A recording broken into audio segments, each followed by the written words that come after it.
तो हेलो, आज की वीडियो में हम लास्ट वीडियो का कंटिन्यूएशन करेंगे। फॉर एग्जांपल लास्ट वीडियो में हमने बहुत कुछ जाना था कि हमें करना क्या है, उन हीलिंग में होता क्या है, रीजनरेशन एंड रिपेयर, रीजनरेशन क्यों होता है और डिफरेंट टाइप्स ऑफ एपिडर्मिस के बारे में हमने जाना था। And also we learn about the granulation tissue. But इस वीडियो में हम जानेंगे कि एक्चुअली उन हीलिंग होता किस तरह से है। ओके, ये सब स्टेप्स हैं। बट उन भी तो दो तरीके के हो सकते हैं, उन भी दो तरीके के हो सकते हैं। For example it can be deep और सुपरफिशियल कट। ओके, ये जो कट है ये सुपरफिशियल है, पर ये जो कट है it is deep. Okay, so body heal तो करेगी, but there will be certain kind of differences between them. Okay, तो क्या क्या है, सबसे पहले हम वो जानते हैं। तो healing by first intention and healing by second intention, what is this?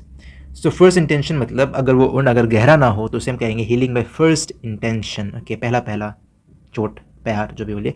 तो and healing by second intention यानी कि अगर वो चोट कुछ गहरा हो तो सेकेंड इंटेंशन बॉडी दूसरे तरीके से सोचेगी कि अब उसे हील कैसे करना है, इस तरह से याद रखिएगा। सो it is for deep and ऊपर वाला for superficial S. Okay, now healing by first intention means सबसे पहले तो कोई भी उनको हम अगर फर्स्ट इंटेंशन से हील करना है तो उसके फीचर्स क्या है, वो उनके फीचर्स क्या है, यानी कि सुपरफिशियल कट है तो भी उसके फीचर्स क्या है। सबसे पहले जो वो उंड है वो क्लीन एंड अनइन्फेक्टेड होना चाहिए। फॉर एग्जाम्पल दिस उंड, ओके, ये ज़रूर उसमें चोट लगा है एंड या ये थोड़ा क्लीन ही है। ओके, हाँ, यहाँ पे पस दिख रहा होगा but it is clean. Okay, as compare to other ये वाला भी क्लीन ही है। ओके, ये वाला भी क्लीन ही है। ओके, ये ग्रेनुलेशन टिश्यू दिख रहा है पर ये थोड़ा डीप है। ओके, इसको क्लीन नहीं बोलेंगे जिसके ऊपर पस आ चुका है। ओके, सो क्लीन होना चाहिए, सर्जिकली इंसाइज होना चाहिए, मतलब आसपास होने चाहिए दोनों epithelium. Okay, without much loss of cells and tissue and approximated by primary union, तो वो प्राइमरी यूनियन से अप्रोक्सीमेट हो जाएगा। सबसे पहले तो ये दो पॉइंट देखिए, सर्जिकली इंसाइज मतलब फॉर एग्जांपल ये दो कट है, राइट, ये दो कट है बट इस कट को हमने सूचर लगा दिया, सिल दिया, जिसके कारण दोनों एपिथेलियम जो सेपरेट हुए थे वो आसपास आ गए। Okay, so it is surgically incised.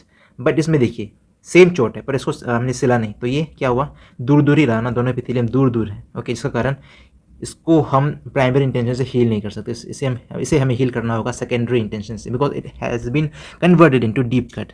Okay, so this is about the first intention features. Okay, sequence of events again first similar है। फॉर एग्जांपल इनिशियल हैमरेज खून निकलेगा, फिर इन्फ्लेमेटरी रिस्पॉन्स आएगा, एपिथेलियल चेंज आएगा, एपिडर्मिस प्रोलिफरेट करेगा, जो कि मैंने पिछले वीडियो में भी कहा था। ओके, तो इन्फ्लेमेशन हमें 24 आवर्स तक दिखाई देगा। Okay, end of course well approximated मतलब जो अगर वो एपिथेलियम पास होगा तो 48 आवर्स में वो उन जो है तकरीबन कवर हो जाएगा। ओके, अगर ये आसपास है तो 48 आवर्स में ये भी कवर हो जाएगा। ठीक है, आसपास आ जाएंगे, स्कार बन जाएगा उसमें। ठीक है, हील होने लगेगा। Okay, so this is some of the steps और sequence. Then fifth day multi layer new dermis will be formed, और फिफ्थ डे में जो नॉर्मल डर्मिस है, नॉर्मल तो नहीं होगा, उसमें कोलाजन फाइबर्स आपको दिखेगा, लाइक इसमें भी कोलाजन फाइबर्स दिख रहा है, राइट। तो इस तरह से वो एपिडर्मिस कवर कर लेगा सरफेस को, कटा हुआ दिखेगा नहीं। ओके, कटा हुआ से वो इस तरह से हो जाएगा। ओके, इसमें डर्मिस कवर कर लेगा। Oppose there is a collagen will be seen here. Then 4 weeks में पूरा स्कार टिश्यू डेवलप हो जाएगा। स्कार टिश्यू मतलब ऊपर में काला तरह का जो भी स्ट्रक्चर फॉर्म्ड हो जाएगा ताकि वो उन पूरी तरह से हील हो जाए। ओके, और सूचर ट्रैक्स क्या है, फॉर एग्जाम्पल यहाँ किसी को कट लगा तो आपने देखा होगा कुछ समय बाद वो कट इस तरह से नहीं रहे, थोड़ा थोड़ा उसमें ये हो जाता है, इसमें dot dot dot dot dot dot जैसा आ जाता है। Okay, so this is the suture tracks, तो वो सूचर ट्रैक्स भी डेवलप हो जाएगा। सो this is about the primary intention on. Okay, और ये माइक्रोस्कोपिकली है, तो ये स्टेप है कोलाजन फाइबर्स का, यानी कि फाइब्रोसिस का। माइक्रोस्कोप में कोलाजन फाइबर्स इस तरह से दिखता है, और this are some of the inflammatory cells, जिसका कारण इन्फ्लेमेशन दिखाई देता है। और ये स्केब मतलब है, आपने देखा होगा चोट लगने के बाद कभी कभी उसके ऊपर भी खून आ जाता है, right. This is the scab. Okay, so this is the thing in this first intention. Healing by second intention मतलब डीप कट। ओके, अगेन उसका फीचर्स क्या होगा, सबसे पहले तो इन्फेक्टेड होगा, यानी कि पस सेल्स दिखाई देगा, an extensive loss of cells and tissue होगा। फॉर एग्जांपल इसमें extensive loss of extensive loss of cells and tissues दिखाई दे रहा है, और साथ में ये दोनों एपिथेलियम आसपास भी नहीं है।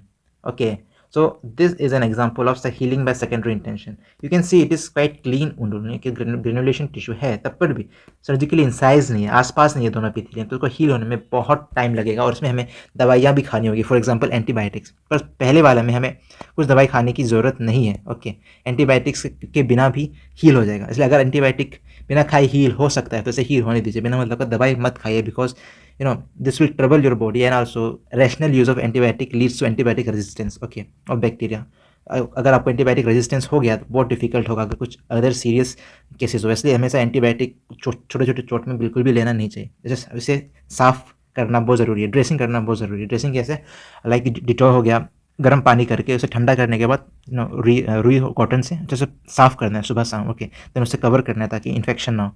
अगेन फिर रात में जब आप सो रहे होगा तब उसे खोल के सोइए ताकि हवा भी लगे। तो this is some of the things you should do. Never take antibiotics for small cuts, okay. Again इसका भी हीलिंग और सीक्वेंस डिपेंड्स है। ये इनिशियल हैमरेज, इन्फ्लेमेशन होगा, एपिथेलियल चेंज मतलब ग्रेनुलेशन टिश्यू ये सब डेवलप होगा, okay. Then wound contraction, fibrosis, everything will be seen like this, okay. Wound contraction हुआ, फाइब्रोसिस हुआ, ये सब। So this is about the thing and this is the scalp formation which is